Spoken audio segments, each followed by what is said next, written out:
welcome to my unboxing video of the Ravenswood Oracle by Stephen Hutton. It's just arrived this morning. I've also got some other decks that have arrived this week, which if you're interested, I can do some unboxing of those. I've actually, technically wouldn't be an unboxing because I have unboxed that one. I have flicked through, but I can go through that one. The other two, again, this one arrived, the Ostara Tarot, which is beautiful. And this one, I've taken the sleeve off, but I haven't been through the deck yet, the Witch's Tarot.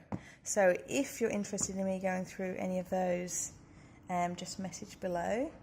But this one is a new deck. Sorry, let me move those out of the way because they're going to create a shadow.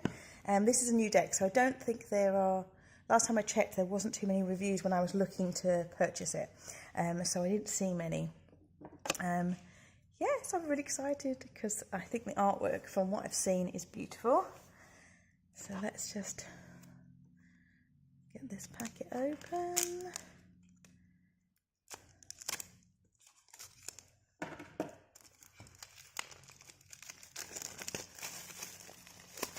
That feels really nice. And how do we, oh, okay, cool, we open it like that. Oh, this is pretty. I like the box. The box is lovely. It's really nice, fits really nice. It's actually a nice size as well, so quite happy to keep the deck in it. Oh, that's so pretty. Okay, the Ravens Oracle. So there are books that are the chronicles that the artist and writer has created. I haven't seen them, and I've heard that you don't need to have read them to use the deck, the Oracle. Yeah, so that's, if you're interested, he's done that. So oh, it's okay. So it's not a massive book. It literally says that he's created the chronicles, a little bit about that, introduction, literally 2 pages into, and straight into the meanings, which I actually quite like. Yeah, I think that's nice. I just quite like that. Okay, and then there's some readings at the, oh, I like how he's done that. That's really nice how the artwork is in the spreads. Oh, I'm kind of tempted to see if I can make a photocopy of that and blow it up to actually lay the cards on, and then maybe do some watercolour washes. Oh, that would be really nice, wouldn't it? To actually take that picture and then make it big and do some washes over it and use it as a template to do the readings. I have a play around with that. Okay, so that's the book, which is lovely. Oh, look at that. That's really nice. Okay. And the cards. Out the way. Sorry, we're getting late in the day, so I hope I'm not casting too much shadow. I'm just going to take the cellophane off. They're quite a big size.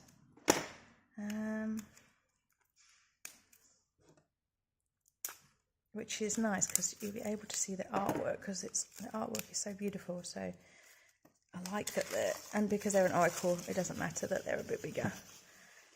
So because you don't tend to do, the spreads don't tend to be as large. Okay, so the backing, ooh, that's really nice. So it's reversible. Has it got reversible meanings? Okay, there are reversed as well. Okay, so that's nice. Okay, that's so pretty. Oh, I think this is going to become a bit of a favourite. I can tell already. Okay, so let's look at so this is I think this is probably a traditional. This is the other deck that I got. Okay, yeah, so they are quite a bit bigger than a tarot deck. But I like that, that's nice. Because if you're doing a 3 card, let's lay out 3. Oh, look at that. That reminds me of someone I know. Okay, yeah, so that's reasonable size. Okay, so let's go over just flick through quickly. Oh, what is that? Is that a little rabbit? I think that's a rabbit. And the mushrooms, a moment. Oh, that's really nice. Just taking a moment. Oh, I like that, you know, when the sun or the wind is on your face. Rare bloom. Oh, just that. Oh, and it's got the dragons. Dragons here. There's fruit. And the little seedling.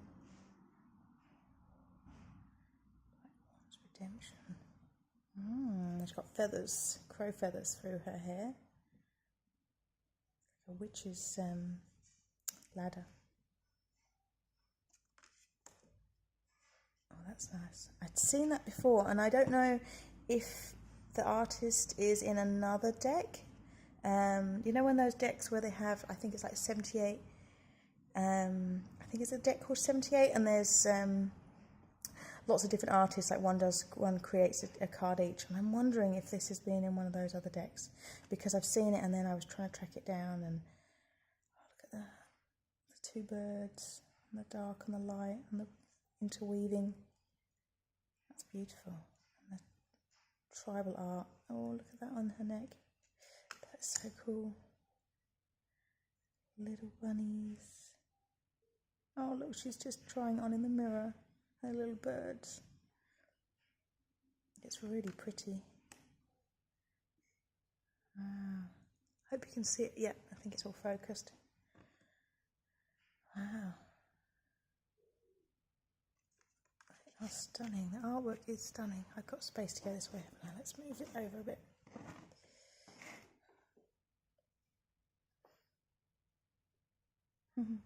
Daisy. Daisy and the dandelion. Dandelion is a lion. That's so cute with the tail. It appeals to the inner child. That's so cute. And her hair's cute. He's a really good artist. I have to say, when you're an illustrator, it's quite tricky to find decks that you love. Well, I love so many decks. I appreciate so many decks, but artwork, to love artwork, it gets tricky because you get quite picky. I'm picky about my own work. Oh, there's runes in there. There's going to be so much to keep finding. Dreaming days. And she's got her little book with all her herbs in.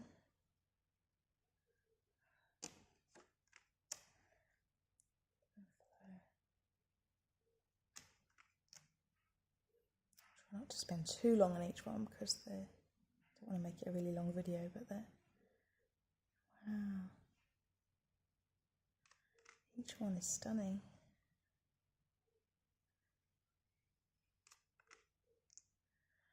Oh, I saw the image online and the farewell, and then I think later on it's the same pose, but the dragon comes back. It made me sad when I saw that one. Can't imagine saying goodbye to your dragon. And the cat looking. I wonder which one's leaving. Or maybe they both are.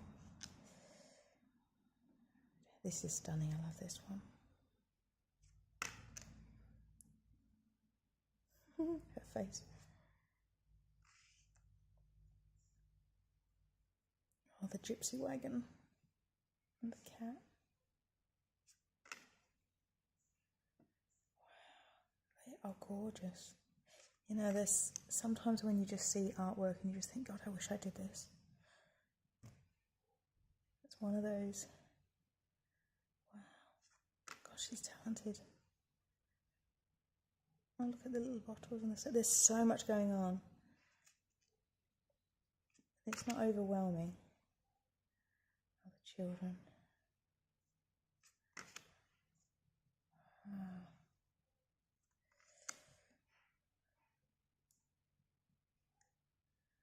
Oh my goodness me. This is exciting.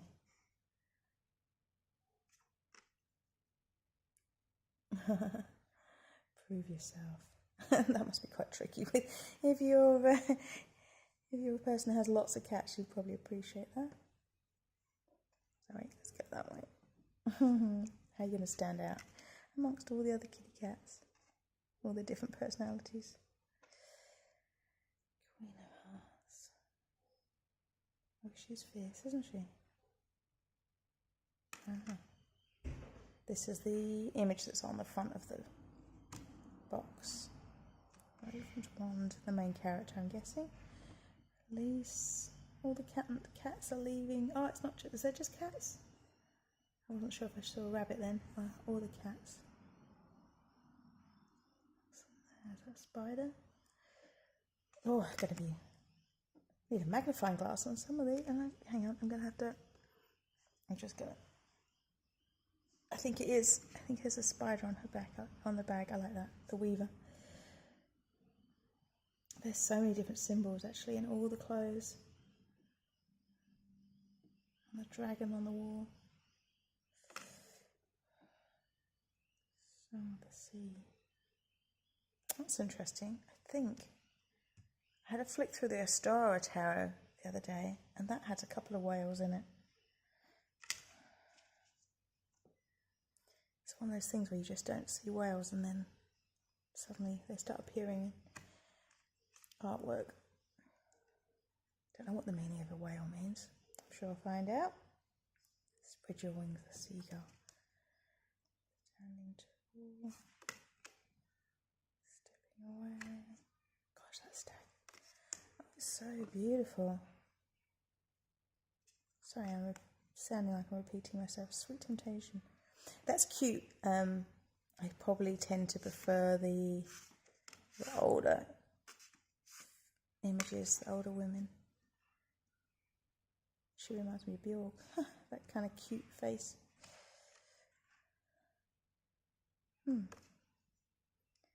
Another cute one. That's cute. That's nice though. I like her expression with the geese. I guess that one's very, very fey and cutie, which I tend not to be drawn to. And usually, don't you find the one card that you're not sure about is the one that you have more to learn from than the others? Taste before judging.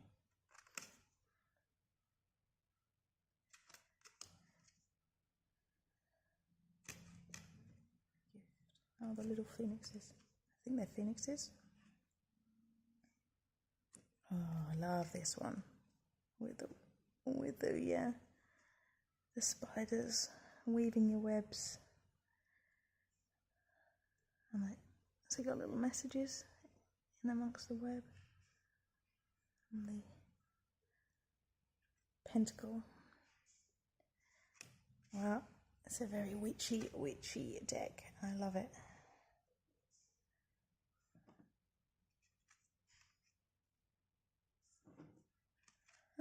Maybe I'm wrong about the farewell. I might have just seen, because I did check out his website, and I did see an image of the girl that was older and the dragon. It was almost like she'd returned, which was really cute. I might have to track that down and see if I can just get the print on its own, because it was really lovely. So this is just a quick add-on. I was flicking back through the cards, and this one stuck out again. And I know my initial thought was the cat is having to prove herself or himself to the witch in amongst the other cats. And then as soon as I looked at it again, I thought maybe the witch is having to prove herself to the cat. And I had a quick look at the meanings of the meaning in the book. I'm not going to read it because I'm terrible at reading, because I'm dyslexic, so it would just be painful for you. But basically, it is saying that the witch she looks after the feral cats that have made their home in amongst the bricks, and that she's having to earn their trust and to move gently around them. And to not make sudden noises and to prove herself, to build this relationship, and it talks about in the reverse that she tends to tend to them in their home, and she's not intruding on them, but the cats won't return back to the coven with her because they have their place there and she has her place, and it's that in between worlds as well. So there's a lot going on, and I think this is so beautiful. There's, you know, which world are you in? And it also makes me think about the hedge witch, and also that they're in a, I guess they're in an alleyway as well, alley cats, and being on the fringe and being on the hedge, and that kind of travelling, and it just talk about meeting between worlds, and sometimes you're not sure which world you belong in. And it says, if you're feeling out of place between the worlds, if so, the first step is to recognise where you need to be, and then visualise why you need to be there. With a direction and a purpose, you can take action.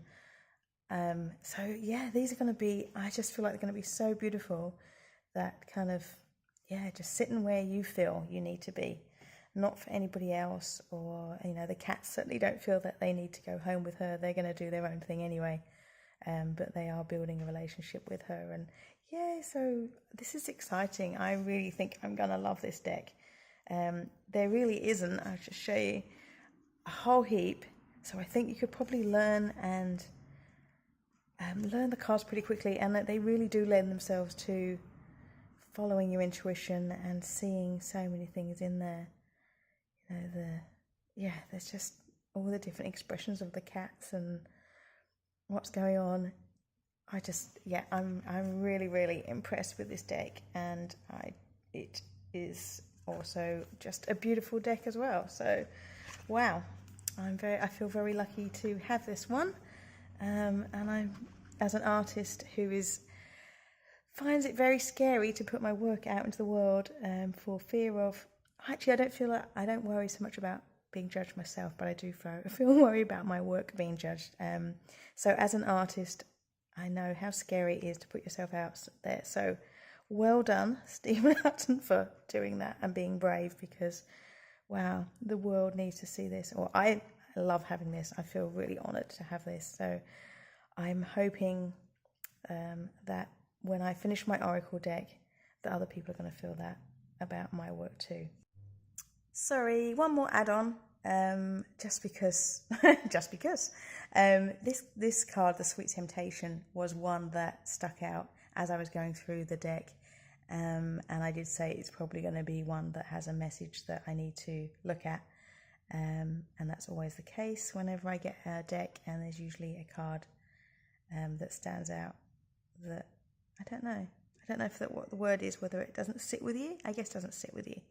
And the story, the meaning behind this card is that 3 fairies are out collecting fruit for the coven, and the 2 younger fairies have been eating the fruit, and the older fairy has caught them doing that.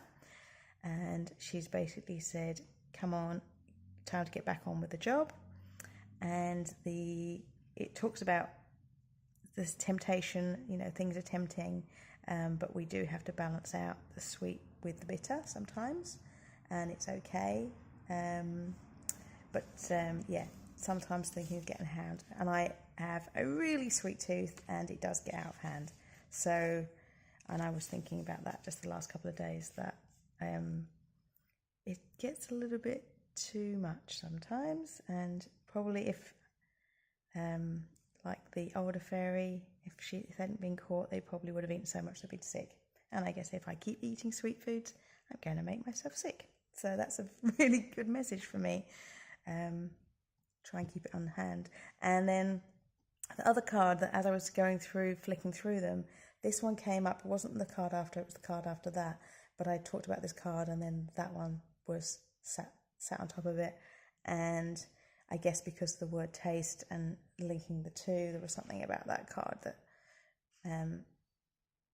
stood out. And this one is all about judging and taste before judging.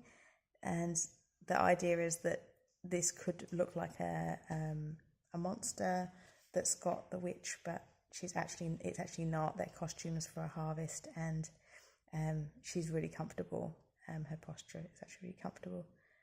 I didn't actually see that it potentially could be scary. I did see that she was comfortable. However, that was the meaning.